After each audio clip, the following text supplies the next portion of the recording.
Module 4. This is clinical decision making using dynamic assessment. My financial disclosure is that I'm a professor and associate dean at the University of California, Irvine in the School of Education. I receive financial compensation from ASHA. So how do we pull together information about dynamic assessment? How do we pull together the pre-test and post-test information once you've given a dynamic assessment?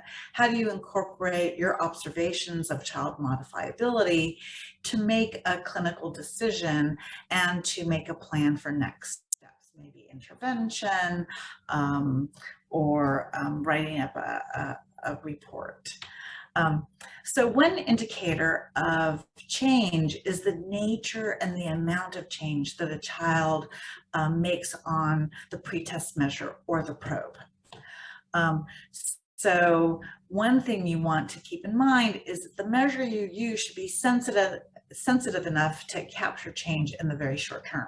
So usually a standardized test isn't going to have that level of sensitivity. You want to maybe use a criterion reference test or an examiner developed probe that probes that target 10 different ways in order to look at very small changes in children's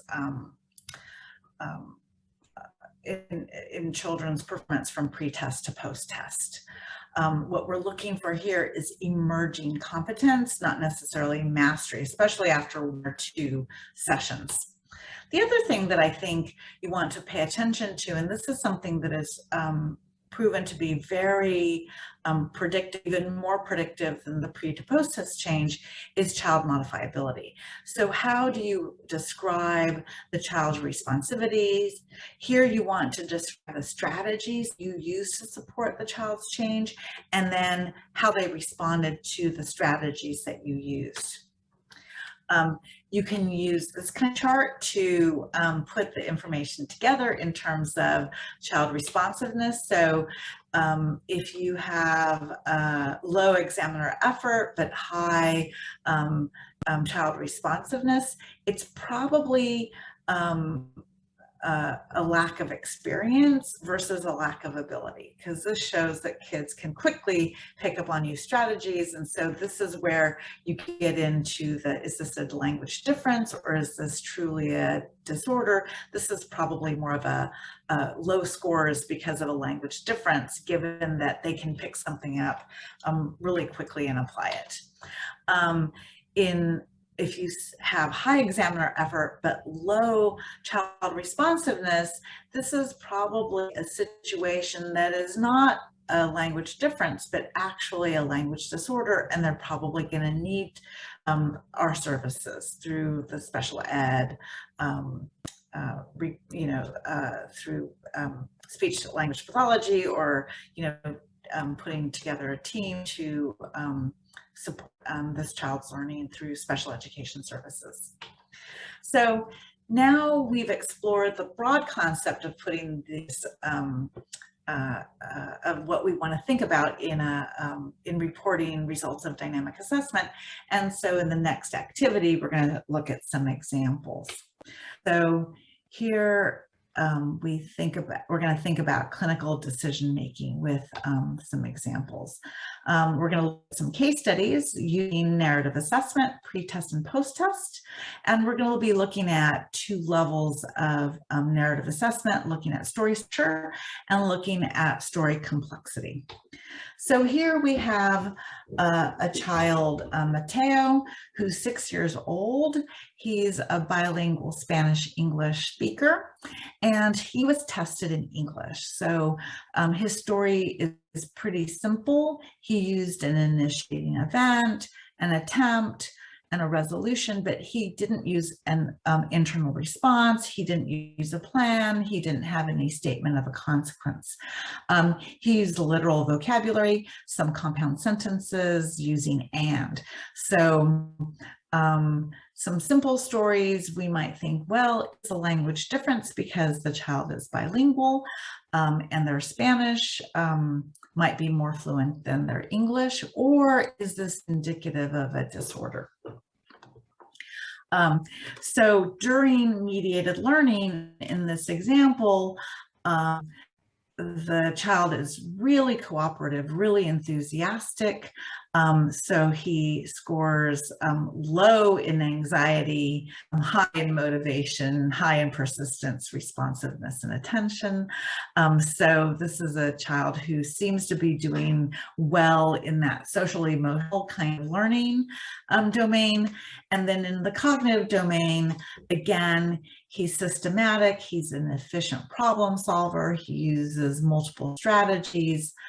During the intervention, he described characters, their attributes, he used contextual cues from the story to hypothesize about, say, the time of day. There's a picture with stars in the sky, and so he said, oh, it's nighttime because of this. So he was aware of his errors and was able to correct them. One example is, what time? No, spring? No, nighttime.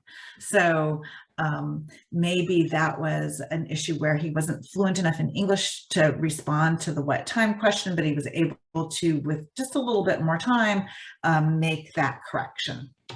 At post-test, Mateo told simple stories, and with an initiating event, attempt, and a reaction. This time, he also added an internal response. So you see some small incremental change. Again, this is in English, which is the second language, so it may not be as indicative, but we can make these observations with bilingual kids, even if we test them in their second language.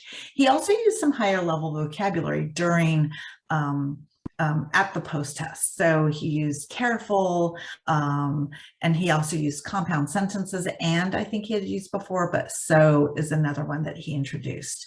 And then he used multiple instances of dialogue at the post-test story. So I'll take it in my beak, and you're not going to take my anillo. So anillo is Spanish for ring.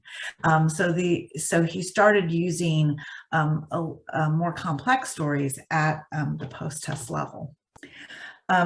Adrián is another child, also 6 years old, Spanish-English bilingual, same age as Mateo. And here he tells a simple story using an initiating event, an attempt, and a consequence, but he omitted a plan, initiating event, internal response, and reaction. He used very literal vocabulary and simple sentences, and he used very simple dialogue like hi. And this is a child who's matched in terms of level of exposure to English and Spanish with Mateo. So I wanted these two cases to be pretty comparable in terms of children's linguistic experiences across two languages.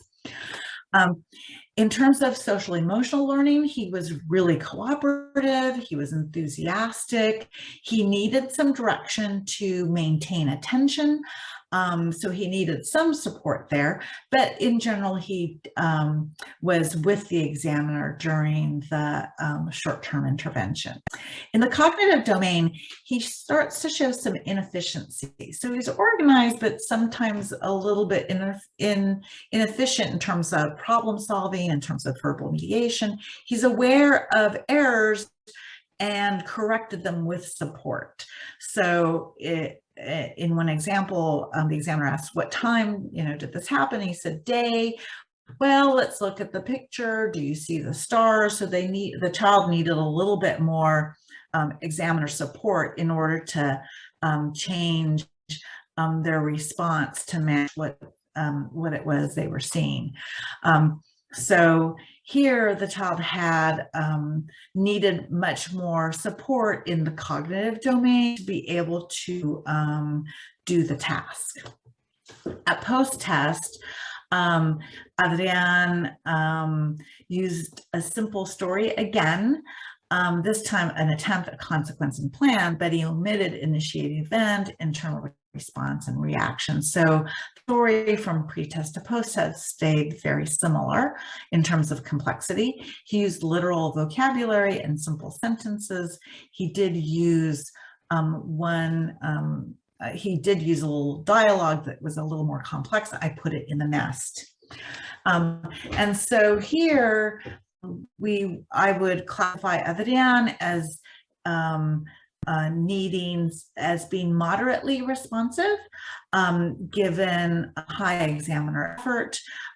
Mateo was highly responsive given moderate examiner effort. And so so here's how we would rate them in terms of child responsiveness. And then here is where we can compare the cases. So at post-test, Mateo used a more complex story, used more dialogue. He used literal vocabulary and but compound sentences. He was highly modifiable. Adrián at post-test used a simple story,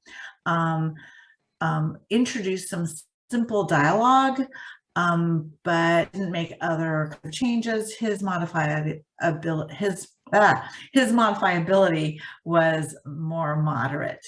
And so in comparing the cases, I would say Mateo is exhibiting language differences, but is quickly able to make changes, and he's probably a child with typical language learning abilities, and Adrián is going to need a little bit more support. And so I think he would be a good candidate for a diagnosis of developmental language disability.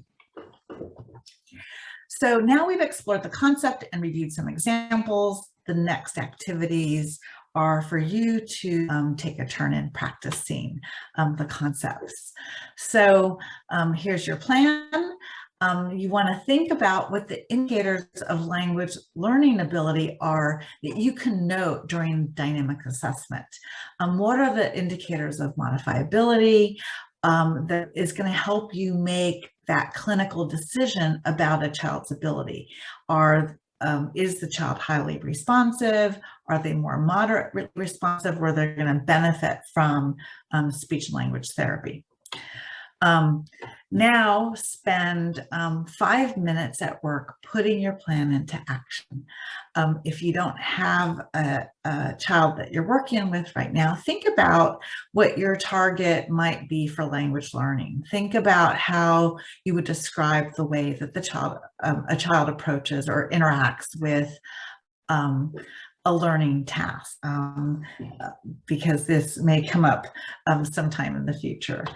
Now take a few minutes to reflect on how this went, what happened, what worked, where you might improve. I think dynamic assessment certainly is something where some reflection in terms of working with kids also always helps us to improve what we do in dynamic assessment the following time.